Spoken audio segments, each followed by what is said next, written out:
इतनी ध्यान से अंदरूनी जगह में जो है एक कोने में रहते हैं और हंस जैसी पत्रिका हर पत्रिका बुलवाते हैं कि आखिर कौन है ये।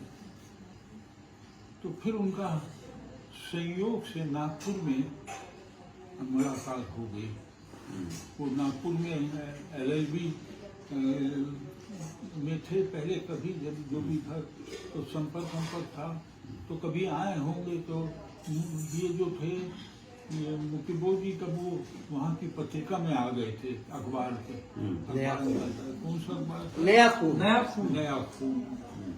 तो मुक्तिबोध जी उसमें आ गए थे। तो फिर वो वैकुंठनाथ शुक्ल जो है नागपुर जब आते थे तो उनसे मिलने के लिए जाते थे, मुक्तिबोध जी से। मुक्तिबोध जी तब से कम। तो आपका मुक्तिबोध से कैसा रिलेशन रहा? मेरा मुक्तिबोध की तस्वीर सामने रखी है, लगी हुई है। हाँ, अभी दिखाते हैं। हाँ, अंद बाहर की तरफ झूले के पास। अच्छा। तो आप इसका अंदाज करिए कि मैं वहीं पर ही ज्यादा बैठता हूँ जहाँ मुक्तिबोध की तस्वीर लगी है। और बहुत अच्छी तस्वीर है। मेरा ज्यादा समय दिन का भी और रात का समय जब नींद नहीं आता, ये तो दरवाजा बंद कर देता है, लेकिन मैं तो दरवाजा खोल करके, क्योंकि एक लोहे का दरवाजा और बंद रहता है, तो मैं ये दरवाजा खोल करके वही जा करके बैठ जाता हूँ जहाँ थोड़े से पौधे और मुक्तिबोध जी की तस्वीर लगी हुई है। और बाहर की दुनिया को रात के सन्नाटे में सुनता हूँ मैं। अच्छा लगता है। 1958 में मुक्तिबोध राजनांदगांव दिग्विजय महाविद्यालय में आ गए। और दिग्विजय महाविद्यालय में बड़े भाई मेरे विद्यार्थी, उनके मुक्तिबोध जी के विद्यार्थी थे BA के। तो मुक्तिबोध जी आए थे, तो उनके आने के कारण में मेरे जो सगे चाचा, जिनने पिता की मृत्यु तो मेरी बचपन में हो गई थी, हम अपने छोटे चाचा किशोरीलाल शुक्ल के जो मंत्री हुए प्रकाश चंद्र सेठी के जमाने में, मध्य प्रदेश के रेवेन्यू मिनिस्टर और एग्रीकल्चर मिनिस्टर भी रहे मेरे चाचा जी। तो उन्होंने ही, उस वक्त तो राजनीति में नहीं थे, उन्होंने दिग्विजय महाविद्यालय की स्थापना की। और किला जो था राजनांदगांव का, वहाँ पर वो राजनांदगांव का कॉलेज खोलना चाहते थे। उसमें किराएदार लोग रहते थे, मंदिर बने हुए थे इधर, तो इस तरह के सब। तो दिग्विजय महाविद्यालय, दिग्विजय राज जो राजा थे राजनांदगांव के, उन्होंने मना कर दिया देने थे। तब चाचा जी ने एक उनको कहलवाया कि हम एक झोपड़ी में दिग्विजय महाविद्यालय खोलेंगे और उसमें बकायदा लिखा रहेगा दिग्विजय महाविद्यालय। और ये उन्होंने एक झोपड़ी में दिग्विजय महाविद्यालय खोल दिया और उनको खबर कर दी। तो उनको अच्छा नहीं लगा, तो फिर उन्होंने किला दे दिया, थोड़ा सा हिस्सा। फिर थोड़े से हिस्से में शुरू हुआ। जब शुरू हुआ, उस शुरू होने के दौरान ही शुरुआत में मुक्तिबोध जी राजनांदगांव हिंदी के प्राध्यापक होकर के आए। वैकुंठनाथ शुक्ल से जिनकी मुक्तिबोध जी की बहुत अच्छी दोस्ती थी, उसके बाद आए। और उनकी पत्नी, लेकिन तब वैकुंठनाथ शुक्ल की मृत्यु हो गई थी अच्छा। 32-33 साल की उम्र में अरे ब्लड कैंसर से। ओहो। उनकी पत्नी वो लखनऊ की थी और शायद उनका नाम अब याद नहीं आ, सावित्री शुक्ला था। उन्होंने भी आवेदन किया था, अच्छा, मतलब उस पद के लिए। हाँ उस पद के लिए। यानी मतलब हम लोगों का 5 चाचाओं का परिवार था। किशोरी लाल शुक्ल एक चाचा थे सबसे छोटे।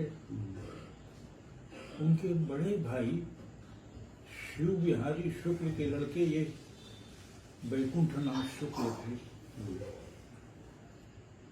और उन्होंने भाभी को नौकरी नहीं दी। वो मुक्तिबोध को हाँ, दी। उन्होंने मुक्तिबोध जी को नौकरी दी चाचा जी ने। तो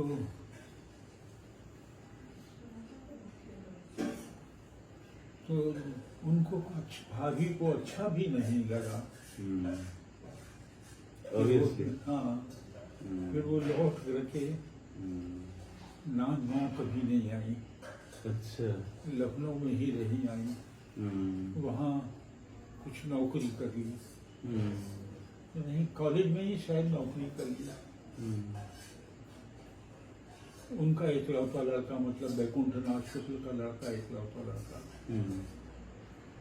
वो भी किसी कॉलेज में बड़ा हो गया तो लेक्चरर हो गया, लेकिन वो वहीं रहे, लखनऊ रहे। हाँ, और फिर यहाँ नांदगांव के परिवार से उनका संबंध खत्म, फिर नहीं बना।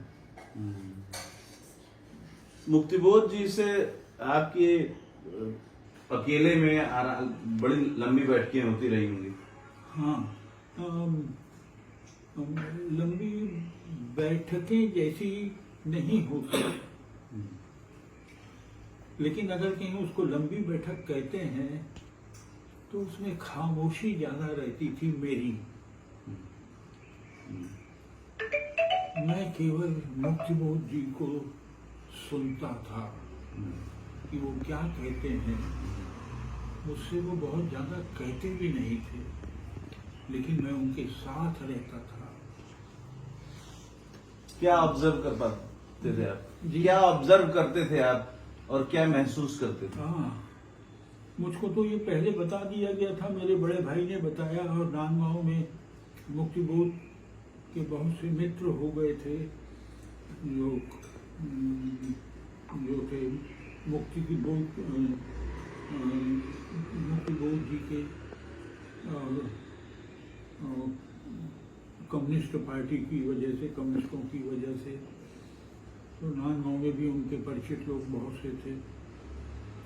तो जो बाद में भी हुए, कुछ पुराने भी परिचित थे उनके, मुक्तिबोध जी के, और उन सब का कहना था, तभी चाचा जी जो है इन्हें उनको उनके बारे में बताया गया था कि ये एक बड़े कवि हैं, जानकर ही उन्होंने उनको वहाँ पे रखा था।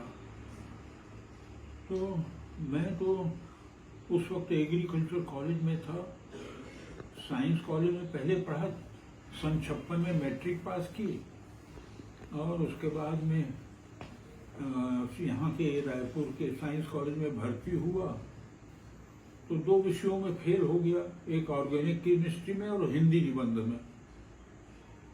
जब 2 विषयों में फेल हो गया तो फिर सप्लीमेंट्री नहीं मिली, सप्लीमेंट्री मिली तो चाचा जी ने मुझको जो है एग्रीकल्चर कॉलेज जबलपुर में भर्ती करवा दिया कि घर में 30 एकड़ जमीन है, उसकी खेती वेती देखूंगा।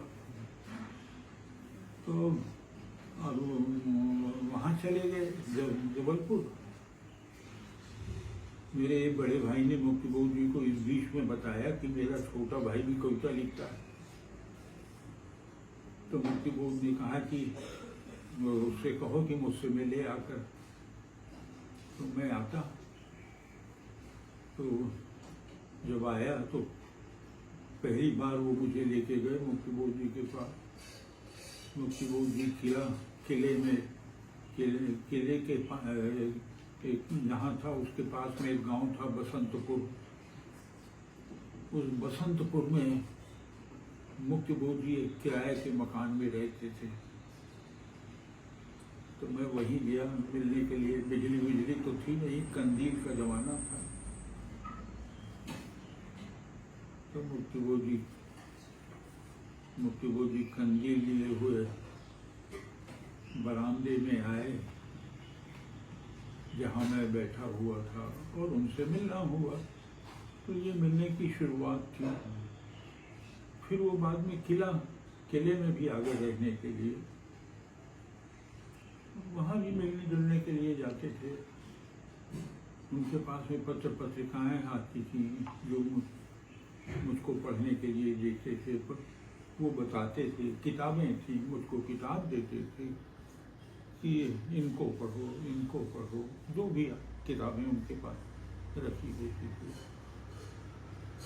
और अपनी लिखी हुई कविताएं जो शुरू में दिखाया, तो उन्होंने मेरी कविताओं के बारे में कुछ नहीं कहा। उन्होंने कहा कि कविता जो है ये फुर्सत में लिखी जाती है। जब दिन संघर्ष के हों तो उसमें फुर्सत के दिन निकालना मुश्किल होता है। इसलिए फुर्सत के दिन जब तुम्हारे हों तब कविता लिखना, अभी मत लिखना कविता। अभी तो तुम्हारे संघर्ष के दिन है, अच्छे नंबरों से पास हो, नौकरी करो, अपने माँ का ख्याल रखो, परिवार को भरण पोषण के लिए आत्मनिर्भर करो, तभी काम बनेगा। ये उन्होंने कहा। बस इसी तरह की बात। फिर बाद में वे कविताएं उन्होंने मुझको एक बार जब देखी, 8 कविताएं, तो उन 8 कविताओं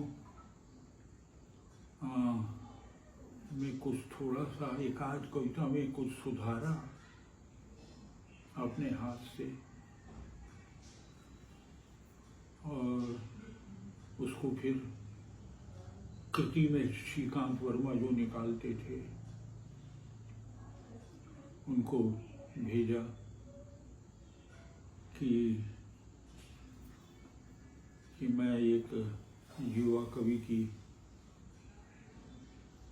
विनोद कुमार शुक्ल की कविता भेज रहा हूँ। दैनंदिन लिखी जा रही कविताओं के बारे में मैं नहीं जानता कि किसी की नकल है या नहीं है, या किसी का प्रभाव है या नहीं है। तुम देख लो, तुमको अच्छी लगे तो छाप देना। मुझको तो अच्छी लगी, ऐसा रिकमेंड कर दिया तो छप गई। बस। पहली बार आपकी कविता वही छपी थी? हाँ, पहली बार वही कविता छपी। क्या बात है। पहली कविता जो छपी वो मुक्तिबोध जी के ने रिकमेंड की और श्रीकांत जी ने छापी। बहुत ही शानदार।